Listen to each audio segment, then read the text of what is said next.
यार इस मूवी को देखने से अच्छा ना मैं ओरिजिनल मूवी का हिंदी डब वर्जन देख लेता यूट्यूब पर, वो भी बिल्कुल फ्री में। और नहीं नहीं, ऐसा मैं नहीं, जब मैं इंटरवल में थिएटर से बाहर निकला ना तो मेरे सामने कुछ लोग ऐसी बातें कर रहे थे। तो क्या इसका मतलब ये है कि जो बेबी जॉन मूवी है वो इतनी बुरी फिल्म है कि लोगों को पसंद नहीं आ रही? तो ऑनेस्टली कहूँ ना तो यार मुझे भी इस मूवी ने उतना इम्प्रेस नहीं किया, मुझे भी इस मूवी को देखकर उतना मजा नहीं आया जितना मैं एक्सपेक्ट कर रहा था। जबकि इस मूवी को लेकर मेरी थोड़ी एक्सपेक्टेशन थी, क्योंकि ये एक एटली के प्रोडक्शन के अंदर बनी हुई फिल्म थी। एटली जिनके मूवीज का एक यूएसपी होता है उसका इमोशनल ड्रामा, प्रेजेंटेशन, एंड उस एस्पेक्ट में ना इस मूवी ने मुझे डिसअपॉइंट किया है।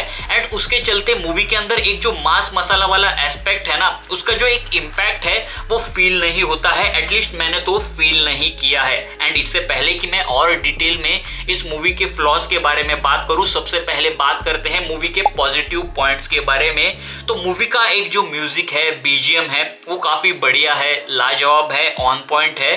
थ्रू आउट मूवी में सुनने में आपको मजा आता है। मूवी की एक जो सिनेमेटोग्राफी है वो काफी ब्यूटीफुल है, गॉर्जियस है, मेस्मराइजिंग है।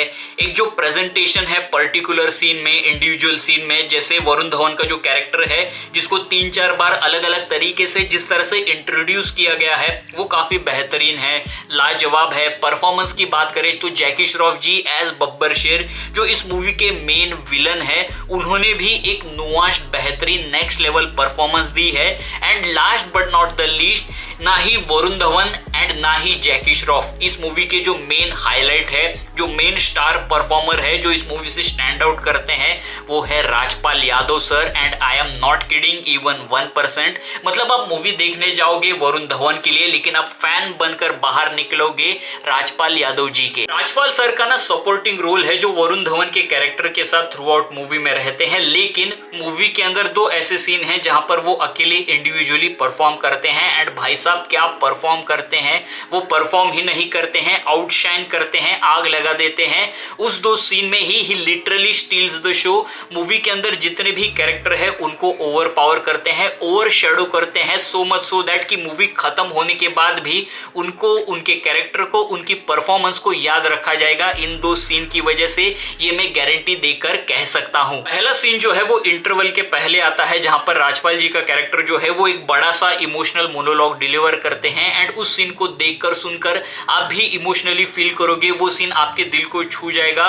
मेरे तो आंखों में आंसू आ गए थे, आई वॉज टीयरी आइड। दूसरा सीन जो है वो इंटरवल के बाद आता है। एंड भाई साहब ये सीन जो है ना probably one of the best scene है पूरे मूवी का, मूवी की हाईलाइट है, वन ऑफ द हाईलाइट्स है मैं तो कहूंगा। इस सीन में क्या होता है कि जो बेबी जॉन यानी कि जो वरुण धवन का कैरेक्टर है, उनकी बेटी के ऊपर अटैक करने के लिए कुछ गुंडे आ रहे होते हैं बिल्डिंग के अंदर। एंड वहीं पर राजपाल जी का जो कैरेक्टर है वो जाते हैं एंड जो बिल्डिंग का गेट है उसे बंद करते हैं, लॉक करते हैं एंड सामने जाकर बैठ जाते हैं। उनके हाथ में एक हॉकी स्टिक होती है, लेकिन जो गुंडे हैं गेट को तोड़कर अंदर घुसते हैं, राजपाल जी के कैरेक्टर के पास पहुंचते हैं एंड उन्हें कहते हैं कि एक कॉमेडी हट वहां से, जिसके ऊपर राजपाल जी जो है वो रिप्लाई करके कहते हैं कि you know comedy is a serious business. फिर उनके हाथ में जो हॉकी स्टिक होती है उसे घुमाकर मारते हैं एंड फिर एक्शन करने लगते हैं। जब वो डायलॉग बोलते हैं, जब वो एक्शन करने लगते हैं, उस पूरे नज़ारे को, सिनारियो को देखकर भाई साहब मैं चिल्लाने लगा, मैं तालियां बजाने लगा। एंड एक जो इमोशनल हाई मुझे फील हुआ ना, सिर्फ मैंने ही नहीं, थिएटर के अंदर जितने भी लोग हैं, जितने भी इंडिविजुअल हैं, उन सब ने फील किया। सभी लोग चेयर करने लगे, होटिंग करने लगे, तालियां बजाने लगे। मेरे सामने जो एक आदमी बैठा हुआ था, he just lost it, he was like कि भाई राजपाल ने क्या किया, क्या किया भाई साहब राजपाल ने। मतलब सभी लोग चेयर करने लगे, होटिंग करने लगे। मतलब वरुण धवन की जो 3-4 एंट्रीज है ना मूवी के अंदर, उसके लिए किसी ने कोई रिएक्शन नहीं दिया, लेकिन उससे दुगना तिगुना रिएक्शन जो है इस इकलौते सीन में सब लोग दे रहे थे। राजपाल जी का कैरेक्टर है उनको हुट कर रहे थे, चीयर कर रहे थे। मतलब वो ना एक पैसा वसूल सीन था मेरे लिए इस पूरे मूवी के अंदर। बात करें नेगेटिव पॉइंट्स के बारे में ना, तो इस मूवी का जो स्क्रीन प्ले है ना वो काफी वीक है, इट इज बैड। मतलब एक जो इमोशनल ड्रामा है, इमोशनल आर्क है एक सीन का, एक कैरेक्टर का एंड ओवरऑल कहानी का, उसके इमोशनल जर्नी पर हम जब निकलते हैं, उसका एक जो बिल्डअप है, सेटअप है, एक जो हमें बिगिनिंग, मिडल एंड उसके अंत पर जब पहुंचने के बाद एक जो मजा मिलना चाहिए था ना वो मिलता ही नहीं है, क्योंकि बिगिनिंग एंड मिडल जो है वो अच्छे से सेटअप ही नहीं किया जाता, हमारे सामने प्रेजेंट ही नहीं किया जाता।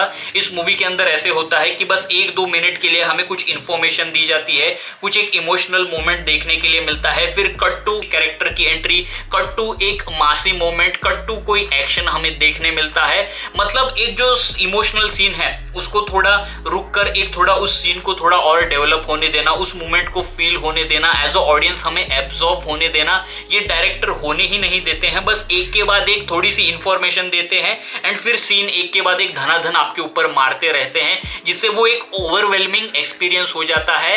एंड जो मासी मोमेंट्स हम देखते हैं, एक्शन देखते हैं, अच्छा प्रेजेंटेशन देखते हैं ना, वो कुछ फील ही नहीं होता है। बस अंदर से खाली खाली फील होता है कि बस सीन्स आ रहे हैं और जा रहे हैं, और ऐसा लगता है कि जो डायरेक्टर है ना वो आपको कहने की कोशिश कर रहे हैं कि भाई आपको ऑमलेट नहीं खिलाऊंगा, आपको खिलाऊंगा तेल का ऑमलेट बनाऊंगा।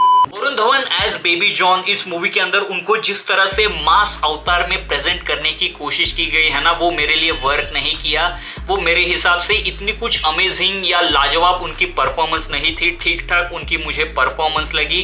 एंड उसके ऊपर थलपति विजय की जो ओरिजिनल मूवी के अंदर जो परफॉर्मेंस थी उसे रिक्रिएट करने की कोशिश की ना, वो बिल्कुल जमा नहीं, इनफैक्ट वो फोर्स्ड फील हो रहा था, उनके लेवल तक वो मैच नहीं कर पाए। ये करने की आई फील जरूरत नहीं थी, अपने परफॉर्मेंस को ओरिजिनल रखते तो बेटर होता। लेकिन फिर भी उनके जो एफर्ट्स है वो नजर आ रहे थे कि वो पूरी कोशिश कर रहे थे उनके लेवल को मैच करने की, लेकिन वो हुआ नहीं। एक जो बिलीवेबिलिटी, एक जो कन्विक्शन लगता है ना ऐसी मूवी के अंदर की इलॉजिकल चीजों को भी लॉजिकल करके ऑडियंस के सामने प्रेजेंट करके दिखाना, उनको बिलीव करवाना कि हाँ भाई ये चीज भी लॉजिकल हो सकती है उनके परफॉर्मेंस के थ्रू, वो मुझे वरुण धवन के परफॉर्मेंस में नजर नहीं आया। वो जब भी कोई डायलॉग बोल रहे थे, कुछ भी परफॉर्म कर रहे थे ना, ऐसा फील हो रहा था कि उनका हर एक सीन जो है वो कॉमेडी सीन ही ऐसा लग रहा था। तो वरुण धवन की परफॉर्मेंस जो है ना, it was just okay for me. Wamiqa Gabbi was wasted in the movie. Movie का जो एक्शन है ना वो ऐसा कुछ अमेजिंग या इनोवेटिव एक्शन नहीं है जो पहले कभी हमने देखा ना हो। इनफैक्ट काफी बेसिक सा एक्शन है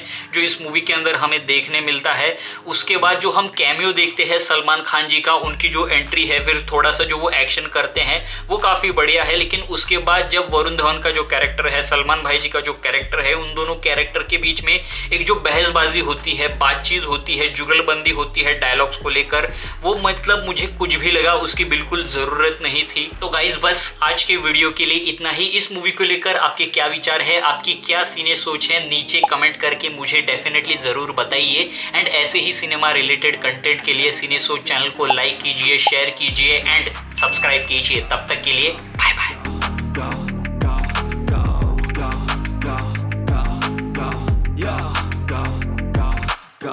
Hustle hard, hustle every single day.